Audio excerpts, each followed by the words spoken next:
kita sudah tadabbur yang kelima ya. Alhamdulillah sudah ini yang kelima ya.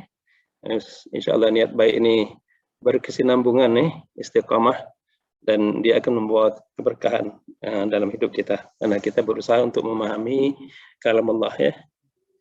Suatu yang sangat luar biasa ya, kita mempelajari Al-Quran ya. Nah, 2 minggu yang lalu, ikan minggu lalu ya, kita sudah membahas dari ayat ke-33 ya. 33 itu wayatul ardu ya. Jadi tentang ayat-ayat Allah ya, ayat Allah ya. Yang indikasi-indikasi ayat-ayat itu ayat-ayat yang ada di alam semesta. Ya. Saya sebutkan juga ayat kauniyah ya. Kalau ayat-ayat yang tertulis di dalam Al-Quran pun ayat-ayat qauliyah. Tapi ayat-ayat kauniyah itu ada indikasinya banyak di dalam ayat di dalam Al-Quran, ayat qauliyah ya. Di antaranya ini di dalam surat Yasin ini segmen yang kedua.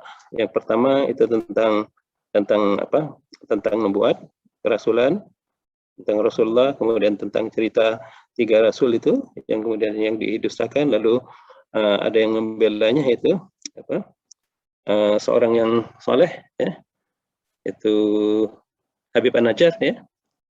Habib An-Najjar jadi syahid. Lalu berita berikutnya adalah cerita tentang ayat-ayat Allah ini, tentang sebetulnya ayat ini berkaitan dan tauhid semua. Jadi ayat-ayat ini. Jadi misalnya bumi asalnya itu mati lalu dihidupkan. Itu mulai dari ayat dan ilustrasinya tentang kehidupan di bumi. Tanaman, kemudian buah-buahan, semua. Segala sesuatunya itu untuk kita pikirkan ya, dan buat orang-orang pada masa itu supaya dia menyadari bahwa bagi Allah itu menghidupkan dari yang mati mudah saja. Sedangkan mereka kan tidak percaya yang sudah mati akan dihidupkan kembali. Nah, ini kan contoh bahwa khususnya kondisi di sana di Mekah ya, kan tanahnya gersang. Jadi kalau ada hujan turun, maka muncul itu tumbuh-tumbuhan, muncullah kehidupan. Nah, itu ilustrasi semacam itu. Walaupun ayat Al-Quran itu kan dia dalam sekali maknanya, pada sepintas pada masa itu bisa dipahami seperti itu, tapi belakangan kita memahami bahwa memang bumi ini asalnya mati, tidak ada kehidupan, karena memang suasana di bumi pada awal-awalnya sangat panas, kemudian tidak ada air, mati memang kondisinya. Kemudian dihidupkan, ayat itu mengindikasikan adanya air, ya, air menghidupkan bumi. Ya. Jadi tumbuhlah tumbuh-tumbuhan untuk apa? Bagi manusia untuk supaya bersyukur. Kemudian ayat yang menarik diskusi kita itu segala sesuatu diciptakan berpasang-pasangan. Nah, itu ayat ke-36. Kemudian dilanjutkan, adanya siang dan malam, peredaran matahari dan bulan. Itu ayat ke-37 sampai 41. Jadi semua ayat Allah yang sangat menarik untuk dipelajari. Beberapa sampai sekarang pun masih belum pasti, secara sains masih belum pasti itu betul. Seperti turunnya air itu dari mana, kapan turunnya, itu pun yakin orang bahwa air itu asalnya dari angkasa luar, tapi bagaimana prosesnya dari mana itu masih belum pasti. Ayat Al-Quran mengatakan bahwa air itu diturunkan dari luar. Baik, kita lanjutkan ayat ke-41 ya. Nah, ini ayat ke-1 kan, wa ayatul lahumul an'am dzurriyyatahum fil fulkil mashhun. Nah, ini kan masih berkelanjutan ini tentang ayat juga. Nah, ini dan suatu tanda ya, tanda-tanda ayat-ayat Allah juga bahwa kami angkut ini keturunan mereka dalam bahtera yang penuh muatan. Al-fulku ya. Al-fulkil mashhun itu dalam tafsir dikatakan penuh dengan muatan. Nah, ayat ini banyak pembahasannya di dalam tafsir. Ada yang mengatakan bahwa ayat ini seperti kata ada kemudian Ibnu Abbas juga, lalu beberapa yang lain mengatakan bahwa ini maksudnya bahwa kapal yang dimaksudkan di sini adalah kapal Nabi Nuh. Kapal Nabi Nuh yang mengangkut banyak muatan, pada masa itu terjadi banjir besar karena azab Allah kepada kaum Nuh, ya, yang tidak mau beriman setelah dalam waktu yang sangat panjang, ya, 950 tahun, 1050 tahun, ya, Nabi Nuh berdakwah, tapi mereka tetap kufur, sehingga Nabi Nuh berdoa. Dalam doanya itu implisit supaya Allah mengazab makhluk yang hilangkan semua mereka, dihapuskan, ditimpa azab banjir besar. Sebelum banjir itu Nabi Nuh diperintahkan oleh Allah untuk membuat ini kapal. Nah, pada masa itu belum ada, ya. Pada masa sebelumnya, pada masa Nabi Nuh itu orang tidak tahu bagaimana memanfaatkan laut atau sungai, ya. Jadi ya pada masa Nabi Nuh itulah pertama kali Allah membimbing. Jadi teknologi kapal itu Allah ajarkan langsung kepada Nabi Nuh. Itu disebutkan pada surat Al-Hud, ya. Surat Al-Hud ayat ke-37 itu, ya. Wasnail pulka bi'ayunina wahyina. Di bi'ayunina wahyina artinya Nabi Nuh itu diajarkan oleh Allah, ya, bagaimana membangun kapal, ya, dengan wahyu dan diawasi oleh malaikat, ya, bi'ayunina.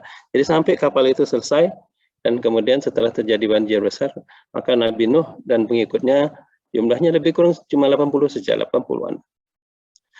Itu bersama dengan tanaman-tanaman yang perlu dilestarikan, kemudian binatang-binatang dimuat di dalam kapal yang sangat besar. Lalu kapal itu berlayar pada saat banjir besar. Semua yang selain yang ada di kapal ini semuanya tenggelam. Nah, tapi juga tafsir orang yang sama seperti kata Dahir dan Juma Ibn Abbas, katanya kapal ini juga bermakna bahwa zuriyatahum itu bukan pada Nabi Nuh, tapi sekarang ini juga, pada masa-masa sekarang. Jadi setelahnya. Jadi memang diawali dengan Nabi Nuh, kemudian teknologi itu kemudian ditiru dan dikembangkan sampai sekarang, ya. Dan ini disebut khusus kapal yang bermuatan ini karena memang ini angkutan massal yang luar biasa. Angkutan massal yang luar biasa, yang yang nggak ada tandingnya, ya, kalau dari segi jumlah muatan, banyaknya yang bisa diangkut, deh. Tadinya tidak bisa orang memanfaatkan laut, lalu dengan kapal banyak sekali mengangkut barang-barang, mengangkut orang, mengangkut minyak, ya, kapal-kapal yang sangat besar, ya. Jadi kita bisa melihat di sini dari yang lebih general bahwa Allah tuh tanda-tanda kekuasaannya juga itu mengajarkan kepada manusia, ya, itu membuat bagaimana supaya bisa mengangkut barang dan orang, alat transportasi, supaya bisa berpindah dari satu tempat ke tempat yang lain dengan mudah dan bisa pergerakan bisa lebih leluasa, lalu barang-barang perdagangan bisa berkembang dengan baik. Itu transportasi. Karena pada ayat berikutnya juga bahwa ayat berikutnya mengindikasikan tidak hanya kapal, gitu, ya. Kita wajalna lahum mimithlihi.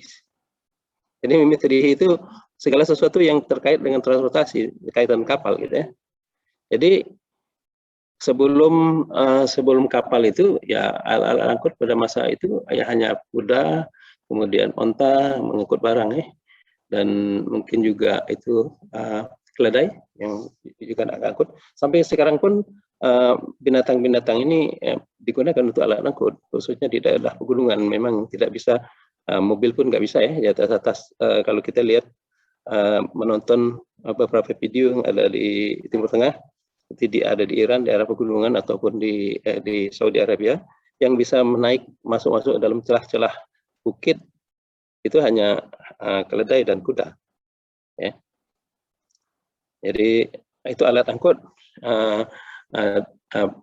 binatang. Kemudian Allah memberikan inspirasi, membimbing manusia membangun alat angkut besar seperti kapal, ya. Lalu juga kemudian berikutnya tentu alat-alat angkut yang lain-lain mimithlihi ya, semuanya ya. Jadi Allah berikan itu kepada manusia, mulai dari katakanlah dengan menggunakan binatang, tapi setelah ditemukannya roda ya yang bundar, sebelumnya kan kalau belum ada roda susah kan mengangkut. Dengan ada roda maka binatang bisa menarik suatu pedati yang dibuat ada rodanya sehingga bisa mengangkut jumlah yang lebih besar. Dan dengan roda itu pun kemudian terjadi revolusi transportasi dan kemudian menemukan kendaraan bermotor dan seterusnya. Itu di kendaraan darat. Kemudian juga manusia mengembangkan kendaraan alat angkut yang hebat, melihat burung, ya, melihat terbang di kapal terbang. Ya.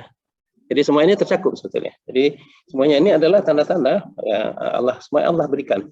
Kalau kapal itu khusus, ya, yang pertama diberikan langsung dibimbing, yang lain-lain juga dibimbing juga dalam bentuk ilham kepada manusia yang memang ingin berusaha untuk mengembangkan alat angkut itu.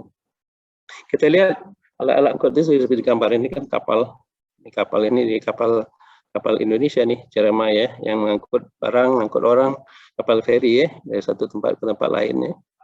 Kemudian ini kapal pengangkut peti kemas ini kan luar biasa jumlahnya, masya Allah, kemampuan mengangkut barang-barang yang begitu banyak. Karena kemampuan banyak ini hingga barang-barang ini menjadi harganya lebih murah ya dibandingkan kalau diangkut dengan cara yang tidak efisien ya. Nah, kita lihat terkait dengan ini ya, surat Luqman. Okay. Jadi mereka sebutnya alam tara anal fulka tajri fil bahri bi ni'matillah liyuriyakum min ayati. Inna fi dzalika laayatil likulli sabarin syakur. Tidakkah kamu memperhatikan bahwa sesungguhnya kapal itu berlayar di laut dengan nikmat Allah. Jadi ini semuanya menyadarkan kepada manusia bahwa karena nikmat Allah itu kapal itu bisa berjalan. Kapal itu bisa berjalan dengan Allah supaya diperlihatkannya kepadamu sebagian dari tanda-tanda kuasaannya.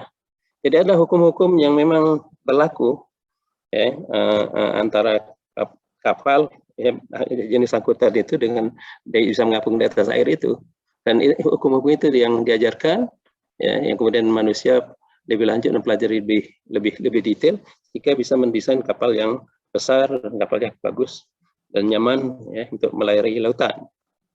Nah, sesungguhnya pada yang demikian itu benar-benar terdapat tanda-tanda bagi semua orang yang sangat sabar lagi banyak bersyukur. Jadi lagi-lagi sebetulnya segala sesuatu ini buat orang yang beriman ya, ini untuk direnungkan dan bersyukur dengan segalanya ini adalah anugerah Allah SWT untuk kemudahan manusia. Jadi dikatakan makhluk katakan laut itu ditundukkan Fasakhara al-bahra ya, ditundukkan untuk manusia ya, bisa dimanfaatkan. Bukan lautnya saja sebetulnya. Jadi kalau permukaan orang bisa melayari, tapi di dalamnya juga ternyata banyak sekali kekayaan yang ada di dalam lautan itu ya. Tapi bukan topik di sini ya. Baik, kita teruskan. Nah, wa idna sya'nu ribhum fala sariyalhum wala hum yanqudun illa rahmatan minna wa ta'an ilahin. Nah, ini kan tadi mestinya disyukuri. Segala sesuatu Allah berikan, ya, laut menjadi tenang, segala macam menjadi memudahkan untuk mengangkut manusia dan barang ya. Kalau seandainya Allah menghendaki, segala sesuatu bisa terjadi dengan mudah. Jadi sini ancaman gitu ya. Kalau jaga kami menghendaki, niscaya kami tenggelamkan mereka. Artinya mereka yang sedang berlayar di lautan. Maka tiadalah bagi mereka penolong, tidak pula mereka diselamatkan. Lalu keadaan kondisi yang sangat ekstrim, ya, walaupun kapal itu besar, bila terjadi badai yang besar ataupun sesuatu yang lain, ya, kecelakaan, maka kapal itu bisa tenggelam. Dan di tengah-tengah lautan, siapa yang mau menolong?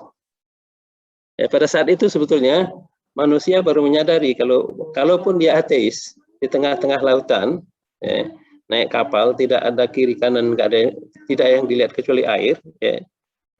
Sepanjang mata memandang itu air, gitu. Jika terjadi badai, ya, atau terjadi kecelakaan kapal, maka untuk minta tolong siapa? Minta tolong siapa? Pada saat itu baru menyadari bahwa tidak ada yang lain yang bisa menolong. Ada satu saja yang bisa menolong. Pada saat manusia menyadari bahwa itu minta tolong, ya, itulah sebenarnya Allah. Itu ada arti, ada sebenarnya fitrah manusia sebetulnya. Fitrah manusia itu kan menghamba sebenarnya, menghamba kepada Tuhan Allah. Jadi kalau dia tidak menghamba kepada Allah, dia menghamba kepada yang lain. Ya, bisa jadi menghamba kepada manusia, menghamba kepada para pemimpin, menghamba kepada termasuk ateis itu. Ya, bisa jadi dia menghamba kepada ilmu pengetahuan. Ya, memang fitrahnya demikian. Nah, ayat itu dilanjutkan, tetapi kami selamatkan mereka. Jadi Allah berikan memang kemudahan. Laut itu sebagian besar artinya dalam keadaan kondisi tenang sehingga bisa dilayari, dan Indonesia pun memiliki pengetahuan itu mengetahui keadaan cuaca sehingga tahu pada saat kapan belayar, pada saat kapan jangan belayar dulu, ya. Apalagi dengan teknologi modern mereka bisa mengetahui kondisi kondisi badai, ya.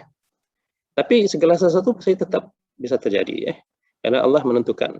Manusia ada faktor-faktor yang tidak diketahui manusia yang bisa jadi itu faktor kunci yang bisa mengakibatkan manusia menjadi celaka. Ya. Jadi disebutkan kami untuk tetapi kami selamatkan mereka karena rahmat yang besar dari kami. Ya, itu rahmat yang besar kepada manusia, ya, dan untuk memberikan kesenangan hidup. Sampai suatu ketika bisa bermakna ajal, bisa bermakna sampai kiamat, ya, pada masa tertentu sudah habis masanya, ya. Kita lihat lebih lanjut, ya. Walladzi, ya, ayat-ayat yang lain surat Yunus yang terkait ini, walladzi yusairukum fil bahri wal bahr hatta idza kuntum fi fulki wajarayna bihim birihin thayyibatin wa farihu biha ja'atha rihun asifun wa ja'ahum mawju fi kulli makanin wa zannu annahum ahita bihim da'ullah muhlisina lahuddin la in anjayna min hadhihi lanakunanna minasyakirin. Dan dialah Tuhan yang menjadikan kamu dapat berjalan di daratan dan di lautan, sehingga apabila kamu berada di dalam bahtera, ini kan dalam bahtera sebutkan kondisi, dan meluncurlah bahtera itu membawa orang-orang yang ada di dalamnya dengan tiupan angin yang baik, atau bahtera yang sekarang, ya, dengan tenaga mesin, ya, dan mereka bergembira karenanya. Maka pada saat yang demikian tiba-tiba datanglah badai. Ya. Nah, apabila gelombang dari segala penjuru menimpah, kejadian kemungkinan terjadi tenggelam, dan mereka yakin bahwa mereka telah terkepung bahaya. Ini mereka berdoa kepada Allah. Jadi mereka satu-satunya bisa tahu, hanya fitrahnya tadi, menuju kepada Allah. Satu-satunya yang bisa menyelamatkan mereka adalah Allah, dengan mengikhlaskan ketaatan kepadanya semata-mata. Mereka berkata, sesungguhnya jika engkau menyelamatkan kami dari bahaya ini, pastilah kami akan termasuk orang-orang yang bersyukur. Jadi manusia dalam keadaan terpepet, dia kembali kepada memohon ampun, meminta kepada Allah pada fitrahnya, ya. Jadi kemungkinan kecelakaan itu ada, ya, ada. Jadi kita lihat kisah-kisah di zaman dahulu, gitu, ya. Ya, seperti ini adalah tahu kita, ya, ini kapal, ya, Titanic, ya. Ini kapal Titanic ini kapal yang hebat, ya, yang didesain. Kapal Titanic itu sudah cukup lama, ya, tahun 1912, ya. Itu pada saat itu ini kapal yang paling hebat, kapal yang paling besar, kapal yang paling cepat. Bayangkan pada saat itu kecepatannya sudah sampai sekitar 40 km per jam bisa kecepatan kapal itu, ya. Kemudian kapal ini sangat besar, ya, lebih dari 200 meter panjangnya, yang lebarnya lebih dari sekitar 28 meter. Jadi besar sekali. dan sangat mewah pada saat itu. Jadi manusia sudah berhasil membangun kapal yang besar, dan manusia pada saat itu merasa ini kapal yang paling hebat lah, kapal pesiar ya, yang berlayar direncanakan trayeknya itu dari Southampton di Inggris ke New York. Ini jadi banyak kan pada saat itu banyak orang-orang yang mau pindah ke Amerika juga kan, tanah baru kan. Jadi dan ini juga melihat Amerika. Nah, ini pada awal pelayarannya itu banyak orang-orang yang kaya lah yang ikut pelayaran ini. Dan mereka diyakinkan bahwa ini kapal tidak akan tenggelam. Ini kapal anti tenggelam. Ya. Disebutkan teknologinya lah. Di kapal ini desain sedemikian rupa, ada banyak lambungnya yang kalaupun ada 4 bilik lambung terisi dengan air, kapal ini masih tetap bisa berjalan dan tenang. Nah, karena ada kesombongan di dalam ini, maka dalam pelayaran itu kalau tidak salah pada bulan April ya, bulan April itu pada masa bulan April itu masa spring ya, masa musim semi. Jadi suhu sudah mulai naik ya. Tapi pada masa spring itu SS karena dia di Lautan Atlantik Utara ya, dari Southampton belayar ke New York itu ada Atlantik Utara. Itu perjalanan cukup berbahaya juga karena banyak iceberg, gunung-gunung es yang ada di lautan. Karena sebagian sudah mencair dan yang tinggal kadang-kadang tidak terlihat dan biasanya sisa gunung es yang ada itu tetap besar di bawah sana karena di dalam lautan itu masih sangat dingin dan yang ada di dalam lautan yang besar itu sangat keras karena yang bagian yang cair sudah cair gitu, jadi sangat keras. Nah, kapal ini berlayar ya dengan hebatnya ya. Kemudian setelah berlayar lebih kurang 4 hari ya. Kemudian dia tiba-tiba ini di malam hari itu mungkin sekitar jam 8 gitu ya malam, itu menabrak gunung es yang tidak kelihatan, agak kelihatan malam juga mungkin. Kemudian terlihat kecil gitu, ternyata gunung es yang besar itu lambung sebelah kanan kapal ini itu robek ya. Robeknya sampai mencapai 4-5 lambung. Jadi robek, penyok gitu, 5 lambung, lalu masuklah air ke dalam kapal itu. Tadi dinyatakan bahwa kalau mereka ini 4 lambung pun masuk semua air, nggak apa-apa. Ini 5 lambung. Jadi masuk air ke dalamnya 4 jam kemudian tenggelam kapal itu. 4 jam kemudian tenggelam. Jadi menjelang tengah malam, kapal tenggelam. Maka dikatakan patah ini bagian ini kan, bagian patah ini gambarannya gitu. Tenggelam karena banyaknya air ke satu sisi ya, bagian depan kapal, sehingga begitu cepat kapal itu tenggelam dan hilang. Kapal ini memuat sekitar 1.500. Kapasitas kapal ini 3.500-an orang. Jadi sebagian besar banyak yang tidak tertolong.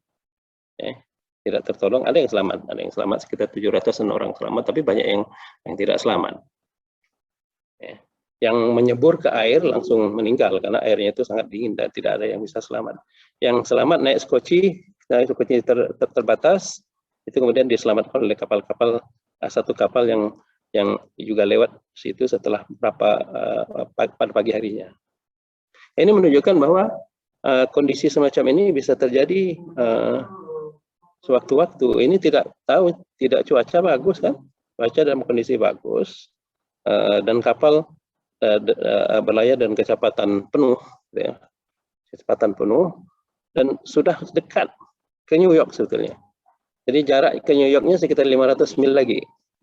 Ini dari Inggris sudah jauh kan, dari Inggris kan, Southampton ya, sudah dekat. Mungkin dalam masa 12 jam atau lebih kurang 1 hari kemudian akan sampai ke New York. Dan itu tenggelam di ini apa? Nah, kecelakaan yang tidak ada badai sebetulnya. Jadi saya kejadian semacam ini. Jadi kalau kondisi yang macam ini kan sangat ada kemungkinan terjadi ya, yang kadang-kadang manusia tidak tahu pada faktor-faktor tertentu yang di luar jangkauan manusia yang mengakibatkan kejadian suatu yang dianggap sepele atau yang tidak pernah terpikirkan bisa kejadian dan itu fatal. Oke, ayat ini Al-Isra juga lebih kurang sama. Ya.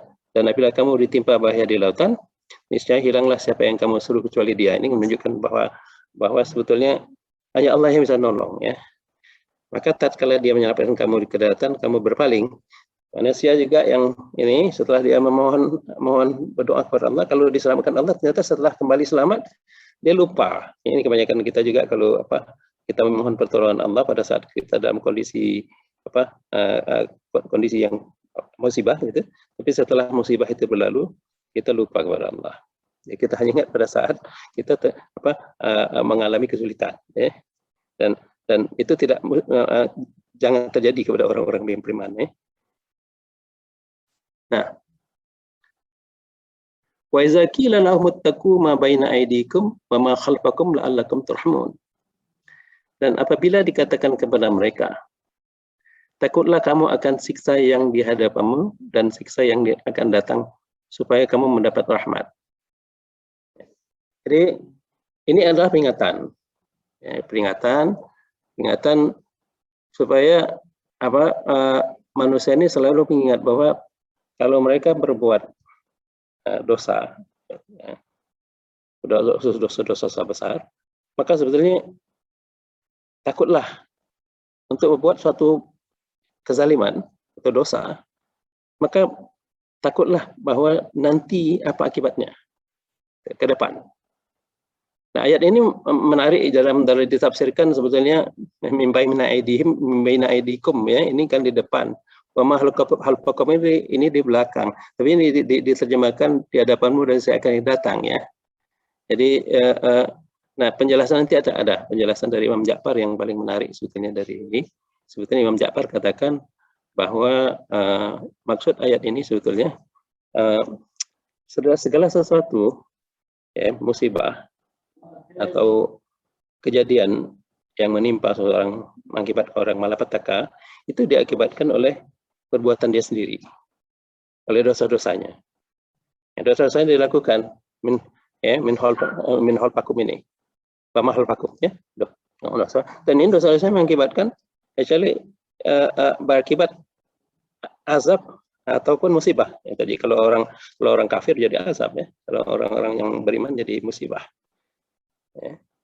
Jadi ingatlah itu, bagi Allah mudah saja, takutlah itu bahwa siksa yang ada di hadapanmu, bisa jadi sebentar lagi gitu. Yang jelas kalau orang zalim, mereka musyrik di hadapan, kemudian lebih jauh lagi siksa itu ada di alam barzah yang lebih parah lagi. Kemudian nanti di hadapannya lagi adalah nanti ada di akhirat ya. Jadi sudah menunggu. Dan hidup di dunia ini kan hanya sebentar saja, sebentar gitu ya. Kalau kita lihat hidup di dunia ini berapa lama sih? Paling lama mungkin 80 tahun, 100 tahun paling tinggi kali ya. Sekarang zaman dulu pun hidup manusia sekitar 67 tahun ya. Rasulullah 63 tahun ya. Nah, sekarang mungkin usia harapan lebih sedikit tinggi ya, tapi tidak sampai 100 tahun. Ya. Nah, kalau kita lihat kehidupan di alam barzah itu kan panjang sekali. Alam barzah itu panjang sekali, kita tidak tahu kapan sampai dunia kiamat kan. Kalau kiamat nanti pun sudah tidak terbatas lagi. Ya, ada mengatakan bahwa di dalam surah Al-Qur'an itu di surat Alif Lam Sajdah, surat Sajdah gitu ya. Surat ke-32 ya. Itu ayat ke-14 dan ke-15. Ya, ayat ke-3, ayat ke-4 dan ke-5. Bahwa satu harinya itu sama dengan 1000 tahun. Dengan kehidupan dunia di mana kita ini. Ada lagi surat Al-Ma'arij itu 50.000 tahun bandingannya gitu. Kalau kita bandingkan 1.000, jadi kalau 1 tahun yang ada di sana tuh kita bandingkan dengan kehidupan kita, sebetulnya kehidupan kita di dunia ini nggak sampai 2 jam saja seharinya sana gitu. Jadi itu harus dipikirkan betul bahwa kita hidup di dunia itu akan mengalami kehidupan yang lebih panjang ya. dengan aset yang ada di dunia ini dimanfaatkan lebih kurang kalau dibandingkan sekitar 2 jam itu sangat menentukan nanti. Gitu. Nah ini kita lihat lagi terjemahan surah Al-A'raf ya, ayat 97-99 ini. Maka apakah penduduk negeri-negeri itu merasa aman? Ini kayak suatu ancaman ya. Dari kedatangan siksa kami kepada mereka di malam hari, di waktu mereka sedang tidur. Ya, kalau dalam kondisi kita tidak sadar dalam keadaan tidur ya, bisa kejadian macam-macam ya. Gempa bisa terjadi misalnya tiba-tiba, atau tiba-tiba tertimpa meteor misalnya. Ya. Ya, nggak tahu apa yang akan terjadi pada mereka, tidak sadar apa yang terjadi pada saat tidur. Ataukah apakah penduduk negeri itu merasa aman dari kedatangan siksa kami kepada mereka di waktu matahari sepenggalan naik ketika mereka sedang bermain? Jadi bisa keadaan malam, bisa keadaan siang, gitu ya, bisa kapan saja. Maka apakah mereka merasa aman dari azab Allah? Ya, yang datang tidak terduga-duga. Tidak ada yang merasa aman dari azab Allah kecuali orang yang merugi. Jadi orang yang merasa aman ya dengan azab, harusnya orang-orang yang musyrik ini, ya, itu dia kondisinya lalai jadinya. Kondisinya jadi lalai kalau tidak mengingat berbagai banyak sekali kemungkinan terjadi yang musibah yang akan kita alami kalau kita terlalu memikirkannya. Mungkin kita tidak bisa tidur ya, tapi kita serahkan kepada Allah, kita bertawakal kepada Allah. Tapi peluang-peluang itu ada saja yang tidak kita ketahui ya. Jadi misalnya ini beberapa contoh, bisa saja tiba-tiba seseorang terjadi stroke. Dia sedang mungkin mengendari kendaraan bermotor ataupun mungkin sedang duduk-duduk, tiba-tiba serangan stroke. Pada saat dia kena serangan stroke, dia menjadi tidak sadar.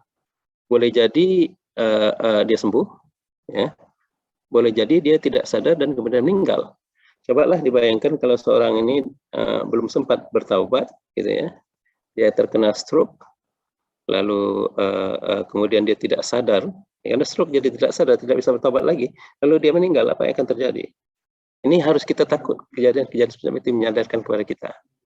Ya. Banyaklah di antara keluarga saya, termasuk umi saya begitu.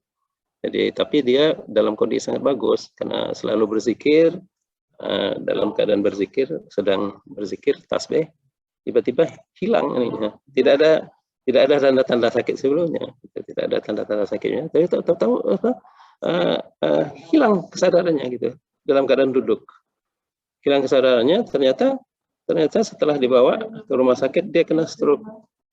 Nah, stroke sejak itu tidak pernah sadar, ya, koma sampai meninggal. Tapi kalau dia meninggal husnul khatimah kalau ada zikir.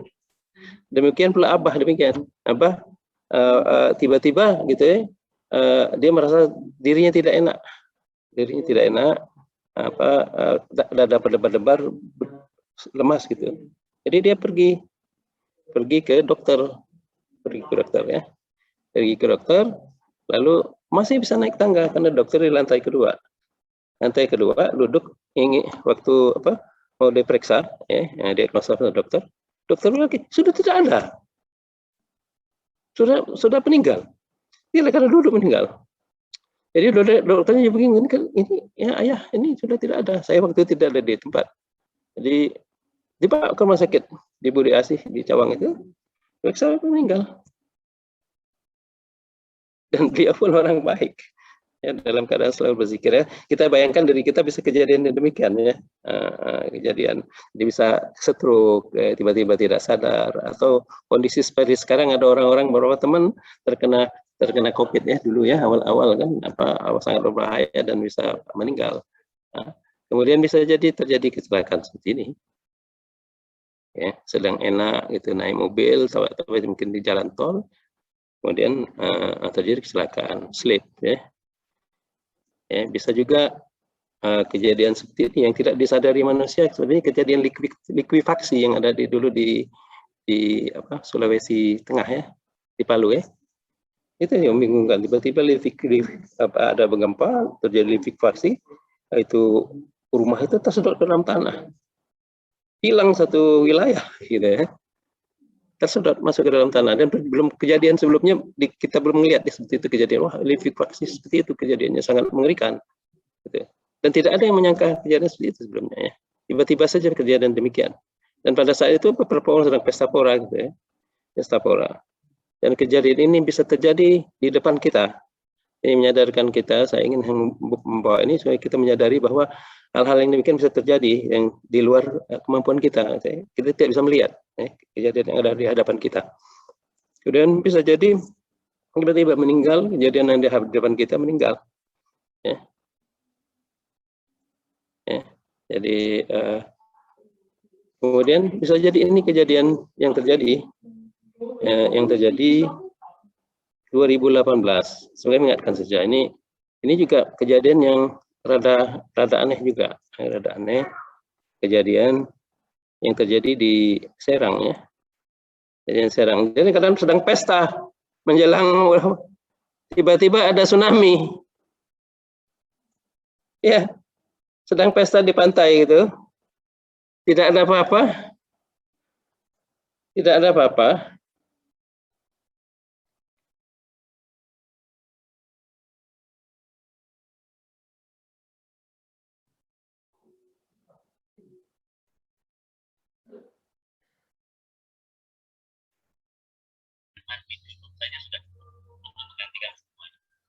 Tapi lebih afdal adalah meniatkan untuk tiga-tiganya. Mandinya cuma satu, ya. Mandinya cuma satu, tapi niatnya tiga.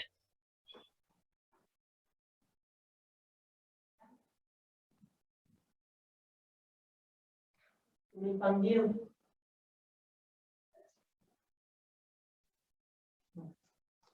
Ya, itu kemungkinan ilustrasi saja bahwa ini kan orang akhir tahun, ya, sedang pesta pora, ya, ada grup band sedang manggung gitu, dan kejadian ini tiba-tiba tidak ada gempa. Biasanya kan tsunami itu diawali dengan gempa kan, biasanya kan.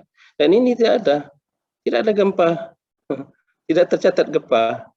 Jadi bingung juga kenapa tiba-tiba ada tsunami, ya, yang menghajar di belakang panggung ini, dan ini semuanya tersapu dengan tsunami, dan rumah-rumah di sekitar tsunami, dan luas juga.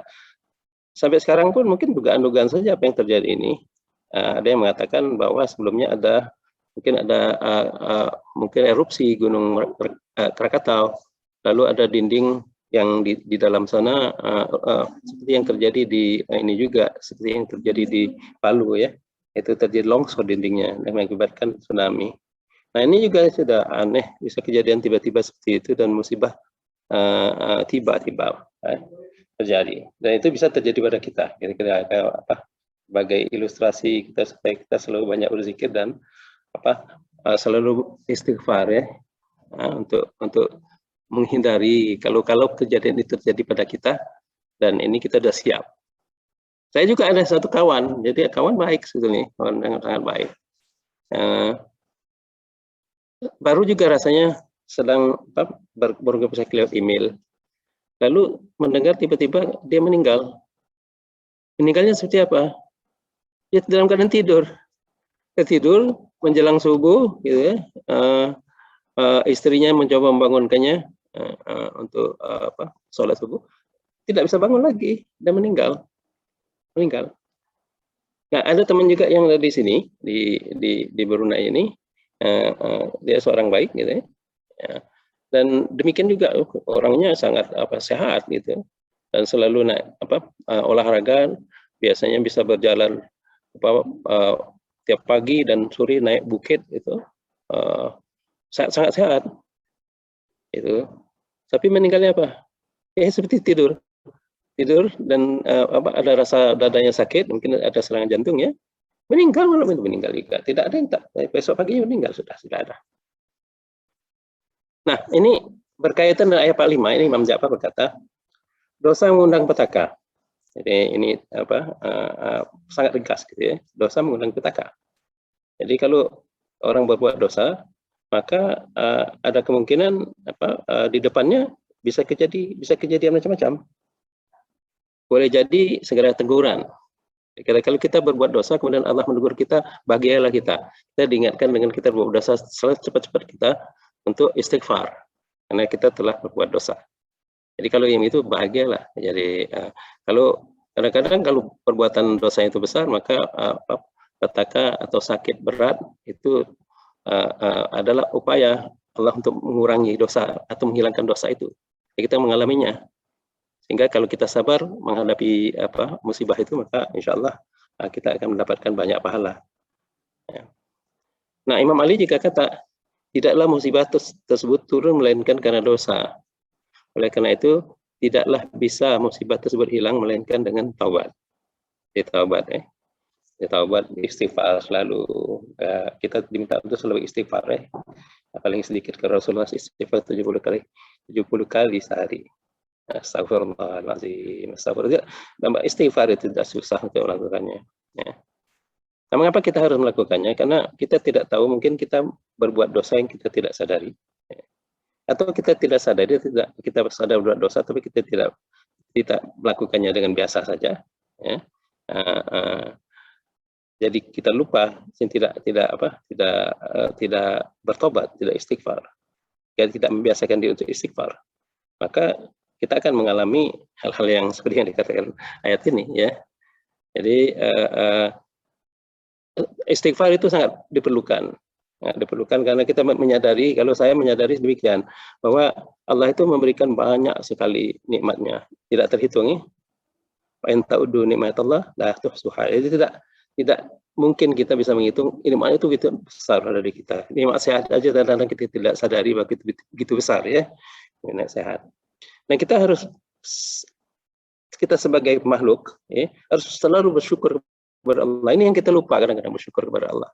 Ya, syukur itu harus dilakukan setiap saat. Begitu banyak nikmat yang ada pada kita sehingga kita juga bingung untuk bersyukur kemana.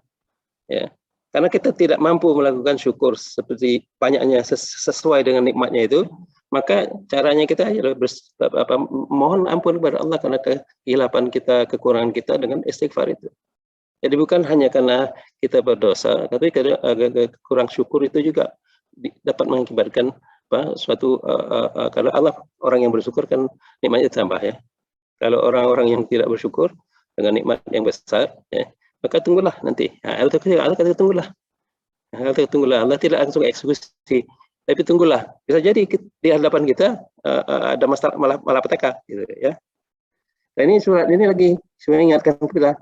Dan apa saja musibah yang menimpa kamu, maka adalah disebabkan oleh perbuatan tanganmu sendiri. Jadi kita dosa itu ya menimpa malapetaka apapun yang menyusahkan kita, ya, itu akibat dari perbuatan kita, ya, karena dosa-dosa itu, perbuatan itu. Nah, kalau ini kan Allah maafkan sebagian besar kesalahan-kesalahan sebenarnya.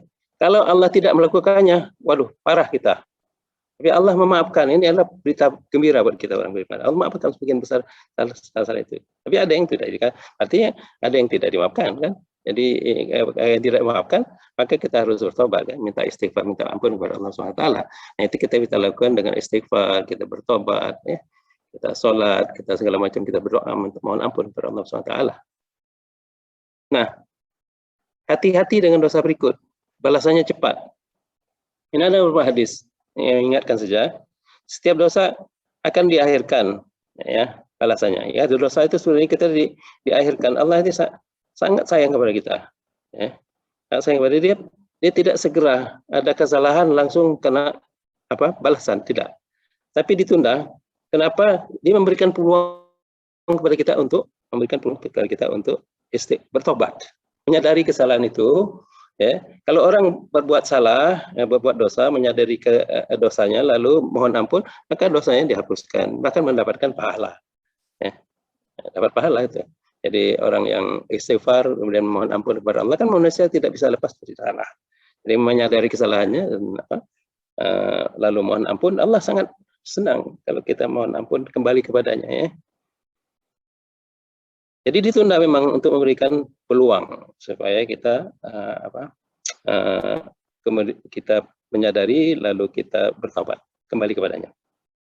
Nah, ada beberapa kesalahan, ada beberapa dosa yang balasannya cepat, gitu. Balasannya cepat. Jadi kalau orang tidak segera bertobat, bisa jadi di depan dia dalam beberapa hari atau bulan, kita tidak tahu, karena tidak tahu kita berapa lama ini ya, cepat itu kan. Jadi berbuat zalim, menzalimi orang khususnya ya. Ini cepat, apalagi kalau ada doa dari orang yang dizalimi ya. Orang yang dizalimi berdoanya menjadi kabul, lalu bisa kejadian cepat ininya. Malapetaka itu terjadi.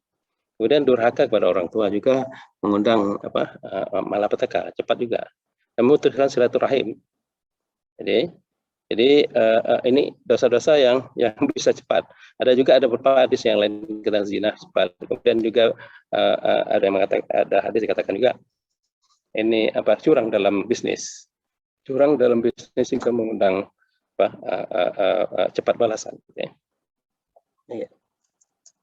Oke, kita beranjak pada ayat berikutnya. Wa ta'ti min ayatin min ayat rabbihim illa kanu anha mu'ridin.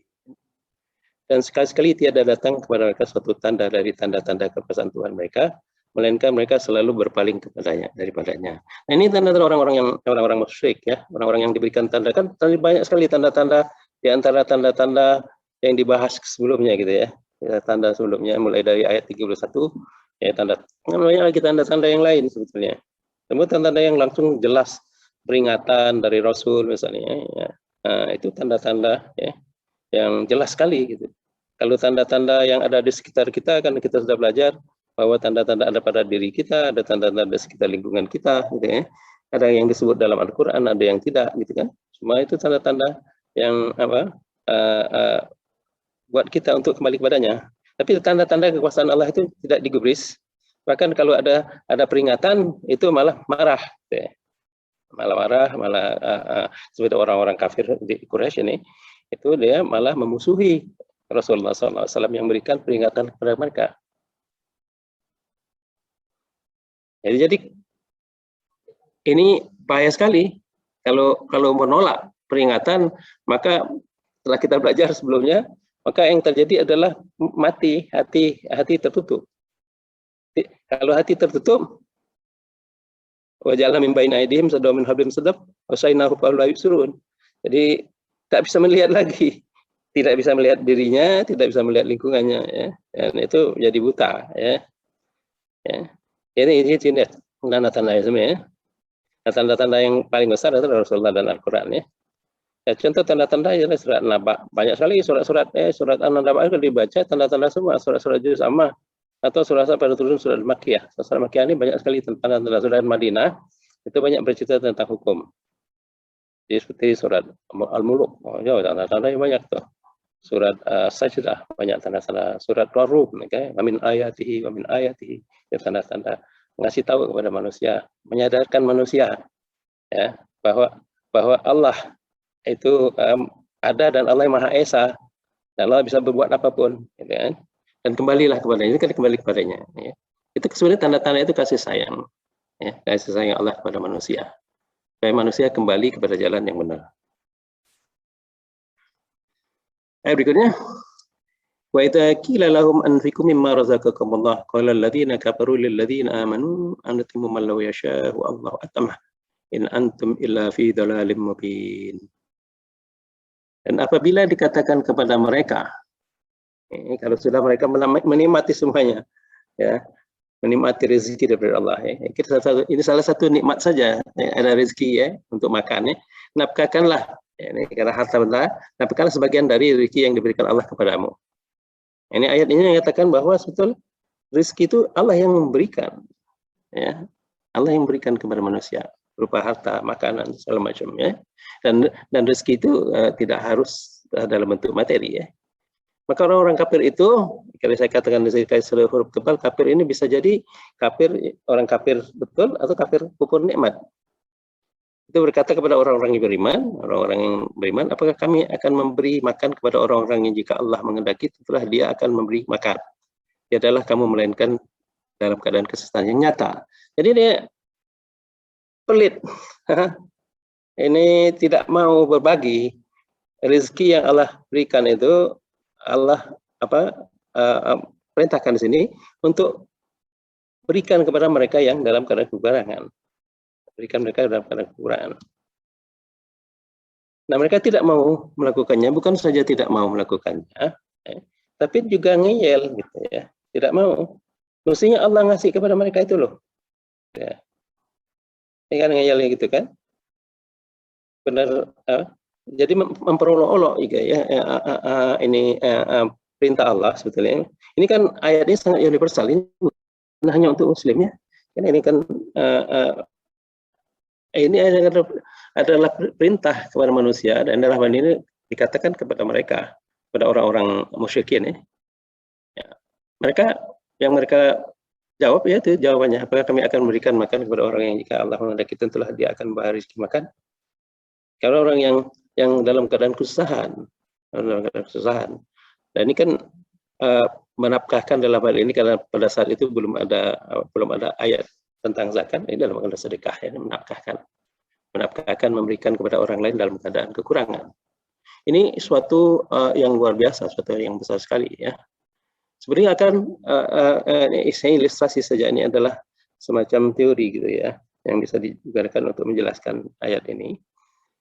Allah sebetulnya menciptakan variasi perbedaan manusia ya, dalam keadaan yang luar biasa variasi itu. Ya. Jadi manusia itu berbeda satu dengan yang lainnya. Bahkan beda suku-suku, bangsa-bangsa untuk supaya saling mengenal akhirnya bisa bekerja sama agar dapat bisa bekerja sama. Sebenarnya dalam tubuh kita ini kan sel-sel itu macam-macam, ininya bentuknya sangat berbeda-beda gitu, fungsinya berbeda-beda, jumlahnya miliaran, dan mereka bekerja sama sinkron sehingga kita bisa hidup sehat ya. Bahkan jasad-jasad unik ya yang ada di kulit kita ini bisa bekerja sama membantu kita ya, tidak membahayakan dengan sistem tubuh, sistem kekebalan tubuh segala macamnya bisa bekerja dengan baik, dan kita bisa hidup dengan sehat gitu ya. Nah, itu asalnya bermiliar-miliar macam-macam, tapi bisa bekerja sama begitu rapih gitu ya, begitu rapih bekerja sama. Nah kan kalau kita lihat setiap orang itu sesuatu memiliki sesuatu yang bernilai ya, bernilai, atau dia sebetulnya bisa memberikan, setiap orang bisa memberikan manfaat kepada orang lain sebetulnya. Dan manfaat itu dalam secara umum bisa kita tukarkan. Jadi pertukaran manfaat dalam bisnis juga ya. Jadi orang menukarkan, dia bisa bekerja sama karena ada yang bisa ditukar. Bisa ditukar. Ya. Jadi punya kelebihan dalam ilmu, punya kelebihan dalam yang lain, sehingga bisa bekerja juga demikian kan. Kita memberikan manfaat, lah kita mendapatkan satu yang manfaat juga. Jadi ada teknik demikian. Itu ijral law-nya begitu. Gitu ya. Nah, seorang yang memiliki kelebihan, misalnya kelebihan harta, sebagian memberikan sebagian hartanya kepada orang lain, maka orang yang kekurangan, secara sukarela. Nah ini penukaran yang kita pahami bahwa kita memberikan manfaat kepada orang lain tersebut dalam keadaan lebih susah dari kita. Nah, orang itu mungkin tidak bisa membalasnya pada kita, karena dia miskin ya. Dia bisa membalasnya. Ya. Yang kita dapatkan ada dua sebetulnya, yang demikian. Sebetulnya ada balasan juga. Jadi kalau kita memberikannya dengan ikhlas, ini konsep ikhlas, maka kita akan mendapatkan kebahagiaan, mendapatkan kepuasan mungkin dari rasa terima kasih orang tersebut. Ya, kita bisa menolong dia, kita mendapatkan kepuasan. Jadi ini ada satu nilai, satu manfaat yang tidak bisa kita lihat, tapi itu membuat kita jadi merasa senang, bahagia. Nah, ada manfaat lain yang lebih besar sebetulnya. Jadi kalau kita memberikan sesuatu, ya, ikhlas artinya kita tidak mengharapkan orang yang kita berikan itu membalas. Kan dalam umum general law-nya kita memberikan manfaat, maka kita akan menerima manfaat. Dalam ini tidak. Nafkahkan memberikan manfaat, tidak berharapkan ada in return, ya, kembaliannya gitu. Manfaat kita ikhlas saja. Yang terjadi apa? Itu manfaat dari atas Allah Subhanahu wa taala memberikan kepada kita. Jadi Allah yang membalasnya. Nah, kalau balasan Allah itu tidak terbatas. Yang kita berikan mungkin sangat sedikit ya dibandingkan Allah yang Allah berikan berupa berkah. Keberkahan dengan rahmat yang kita tidak tahu, bukan dalam bentuk rezeki yang lebih hebat, bisa dalam bentuk macam-macam manfaat yang kita peroleh. Bisa jadi kita sakit ya, kemudian kita bersedekah memberikan manfaat kepada orang lain, maka sakit kita sembuh. Bisa jadi kita mengalami banyak persoalan ya dengan bersedekah, atau sedekah tidak harus dalam bentuk doang ya, bisa dalam bentuk macam-macam ya. Kita mendapatkan solusi dari masalah yang selama ini kita tidak tahu apa menyelesaikan masalah tersebut. Jadi akan selalu ada itu sebetulnya. Ya, hukum exchange ini, general law exchange, yang memberikan manfaat, mendapatkan manfaat. Kalau kita tidak langsung, kita ikhlas tidak mendapatkan manfaat, maka akan dari atas kita. Ini yang tidak ada, general law ini yang tidak ada pada orang yang tidak beriman. Dia tidak selalu melihat seperti ini. Kalau aku memberikan sesuatu, aku dapat apa? Nah, dia kalau dia tidak beriman, dia tidak menyadari bahwa sebetulnya apa yang dia peroleh itu dari Allah juga sebetulnya kan. Dan Allah perintahkan sebagian saja, enggak semua. Berikan kepada hambaku yang lain yang mendapatkan kekurangan. Bisa jadi orang yang dalam kekurangan itu diuji Allah SWT kan. Dan mestinya sebagai seorang yang beriman, ya, ini menjadi peluang. Itu melihat itu menjadi satu peluang sebetulnya. Satu peluang untuk mendapatkan rahmat Allah SWT. Jadi kalau kita melihat ada seseorang yang perlu kita tolong, ini kita harus melihatnya sebagai satu peluang untuk mendapatkan sesuatu. Jadi kalau orang itu minta tolong pada kita, berarti peluangnya ada pada kita. Gitu. Peluangnya pada kita. Tinggal kita saja memanfaatkan peluang itu atau tidak.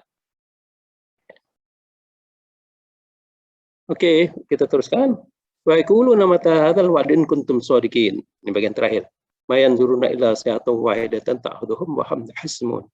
Fala yastati'una tawsiyatan wala ila alihim yarji'un.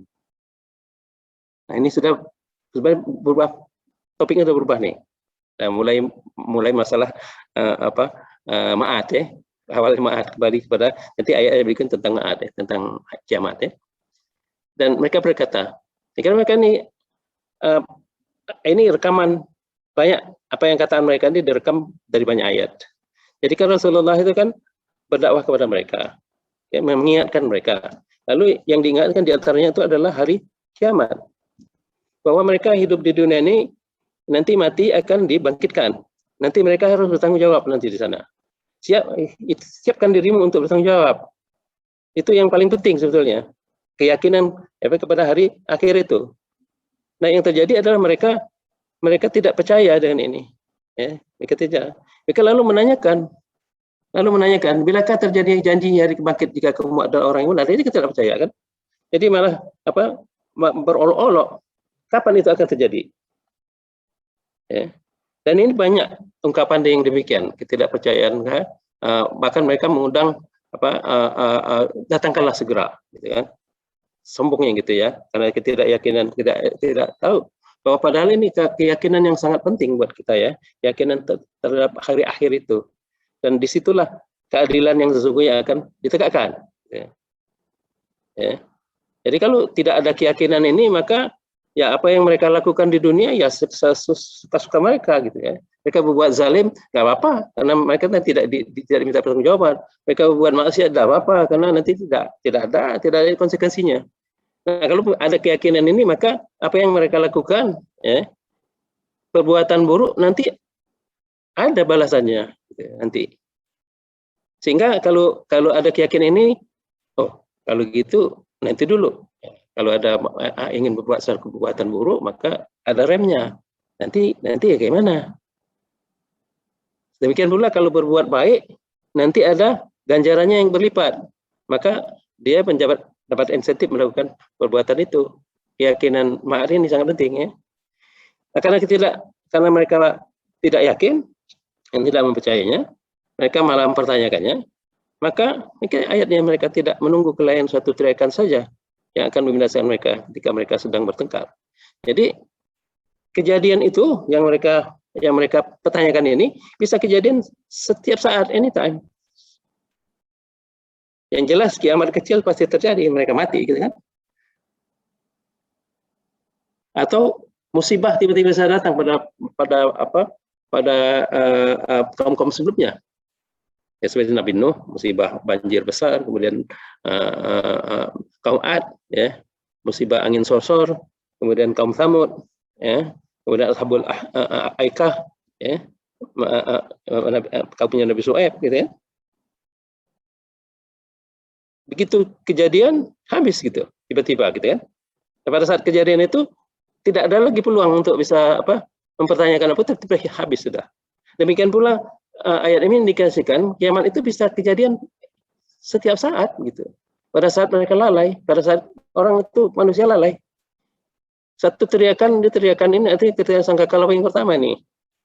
Jadi ayat ini mengindikasikan kejadian ini tidak harus didahului dengan kejadian hebat, gempa bumi segala macam seperti ada di film itu, tidak ada.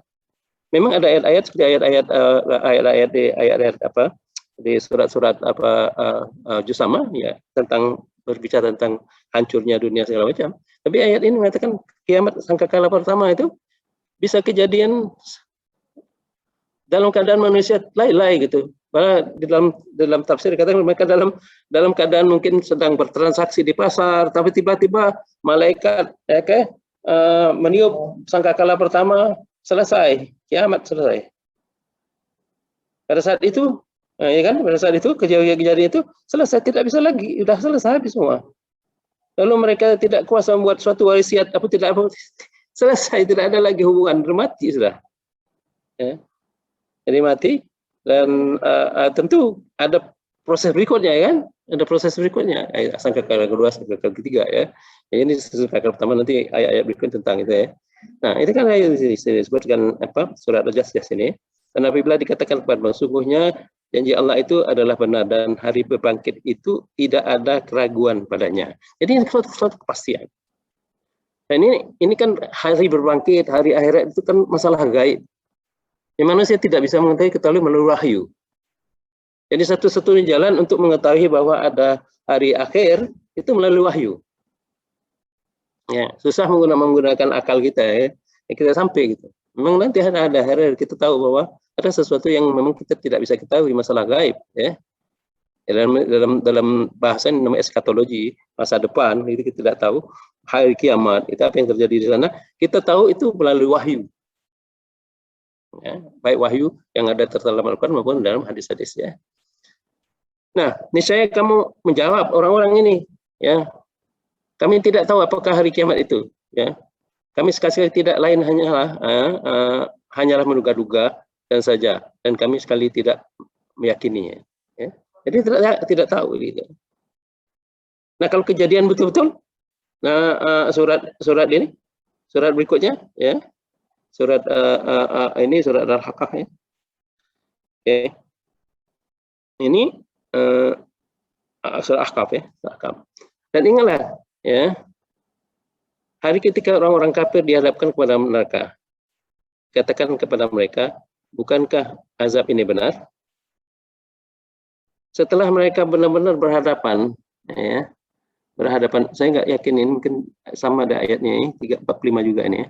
Ketika mereka benar-benar terjadi, ya, benar-benar terjadi kiamat itu, lalu mereka dihadapkan kepada mahkamah terakhir, mahkamah di padang mahsyar menunggu, ya. Lalu kemudian mereka masuk neraka. Lalu ditanya, kan ke azab ini benar? Mereka menjawab, ya benar Tuhan kami. Betul kejadian, dan mereka berhadapan dengan sesuatu fakta ya, yang mereka dustakan gitu.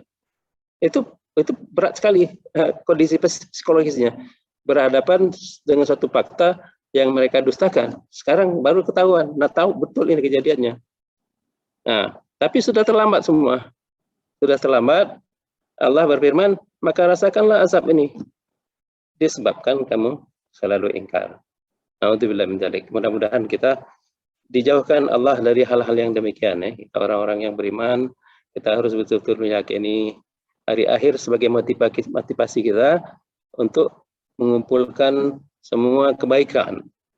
Dan kita usahakan supaya kita nanti berbekal dengan kebaikan itu.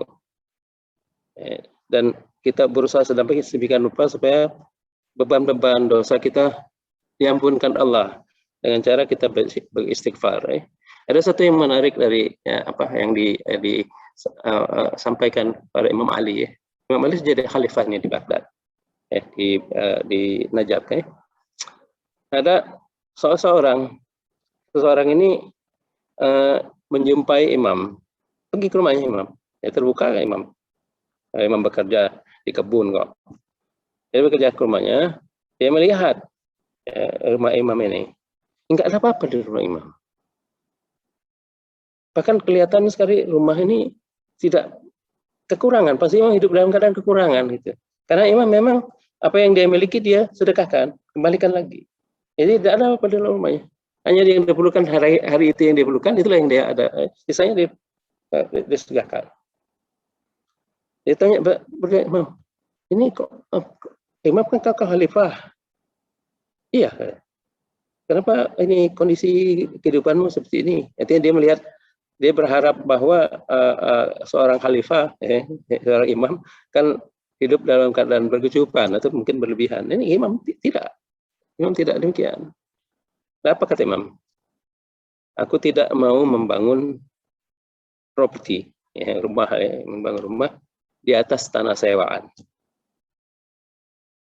Maksudnya percuma dia membangun segala sesuatu, mengumpulkan sesuatu, kan membangun properti di tanah sewaan kan tidak bisa kita klaim kan, akhirnya yang jadi miliknya itu milik tanah sewaan.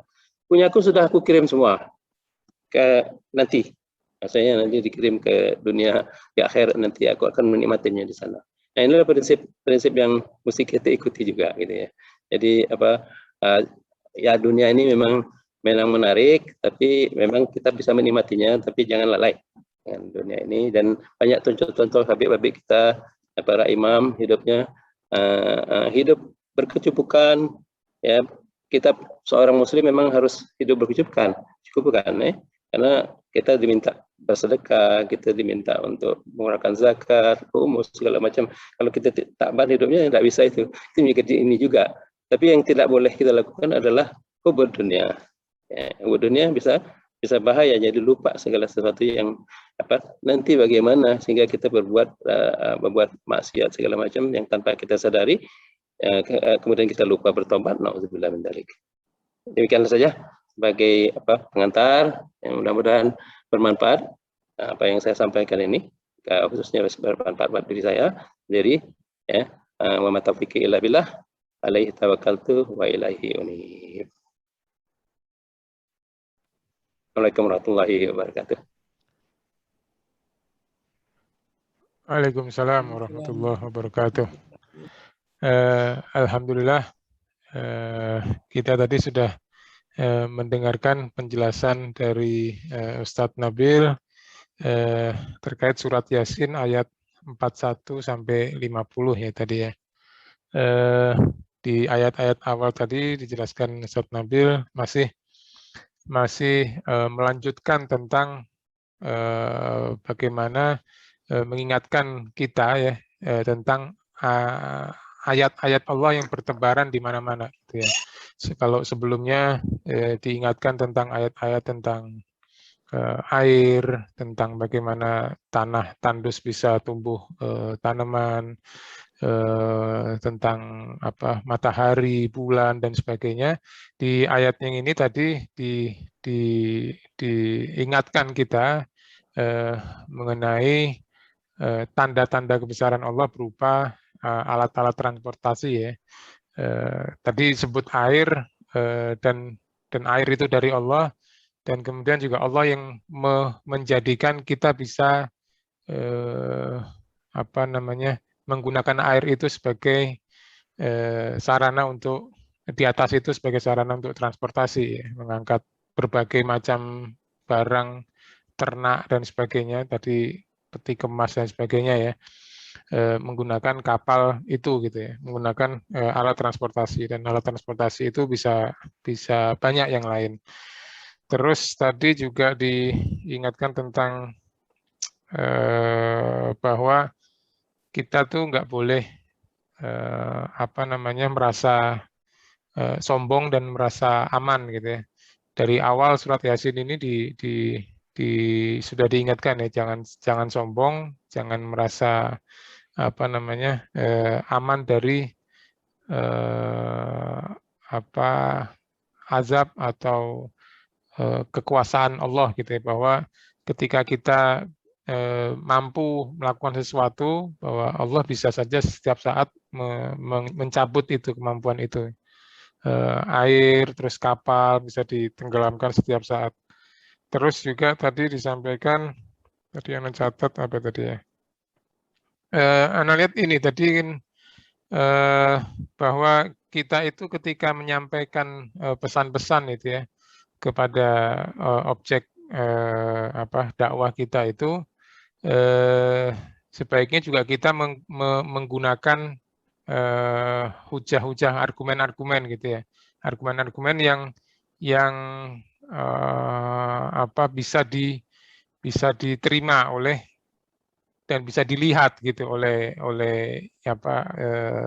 objek dakwah kita atau objek yang kita komunikasikan gitu ya.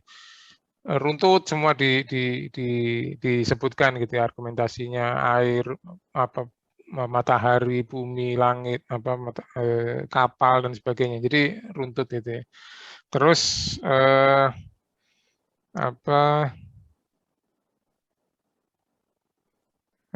yaitu ya, terus yang terakhir tadi tentang yang Anda lihat juga polanya itu mirip ya dengan ayat-ayat sebelumnya, bahwa orang yang disebut kafir atau musyrik atau apapun yang tidak mau menerima dakwah itu seringkali ketika terjadi sesuatu, dia melemparkan tanggung jawab itu ke pihak yang lain. Waktu kita ingat Ashabul Qaryah ketika didakwahi dan kemudian dia merasa dapat sesuatu yang buruk, dia mengatakan ini semua tatoyarna bikum ya, ini semua gara-gara kamu jadi sial gitu ya, nyalahkan. Dan ini juga seolah-olah ketika diminta untuk menginfakkan sebagian rezeki yang Allah berikan, dia berdalih bahwa kalau Allah mau, kenapa enggak Allah sendiri yang ngasih gitu ya. Kan Allah mau, kenapa kok minta aku yang ngasih gitu. Jadi juga bisa dimaknai, Anda pernah baca itu bahwa sebenarnya kalau Allah mau, artinya kemusyrikan dia, kekafiran dia itu dia salahkan juga ke pihak lain. Kalau Allah mau, Allah bisa jadikan aku nggak kafir, Allah bisa jadikan aku nggak musyrik gitu. Itu salah satu yang bisa kita ambil dari situ.